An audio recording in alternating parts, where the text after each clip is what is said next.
ముంబై సినీ నటిని బంధించి తీవ్రంగా వేధించిన ఘటనలో రాష్ట్ర వైకాపా నేత ఆదేశాలతోనే ఎన్టీఆర్ జిల్లా కమిషనరేట్ కార్యాలయం నుంచి ముంబైకి వెళ్లిన టాస్క్ ఫోర్స్ టీం 2024 ఫిబ్రవరిలో ఓ హీరోయిన్ కుటుంబాన్ని దౌర్జన్యంగా విజయవాడ తీసుకొచ్చి ఇబ్రహీంపట్నం ప్రాంతంలోని ఒక చోట సుమారు 2 వారాల పాటు నిర్బంధించి శారీరకంగా మానసికంగా చిత్రహింసలు పెట్టి తర్వాత అక్రమ కేసులో అరెస్ట్ చేసి సబ్ జైలుకు పంపిన ఒక ఐపీఎస్, ఏడీసీపీ అధికారి, ఒక సిఐ, మరొక ఎస్ఐ.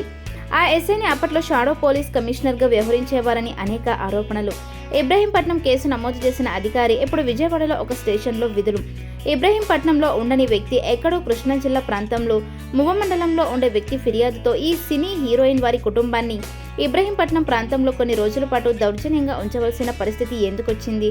ఆ హీరోయిన్ను బెదిరించిన వైకాపా రాష్ట్ర నేత వైఎస్ జగన్మోహన్ రెడ్డికి అత్యంత సన్నిహితంగా ఉండే ఆ నేత ఆదేశాలతోనే ఎన్టీఆర్ కమిషనరేట్ కార్యాలయం నుంచి ఈ వ్యవహారంపై రాష్ట్ర ప్రభుత్వ పెద్దలు స్పందించాలని వినతి.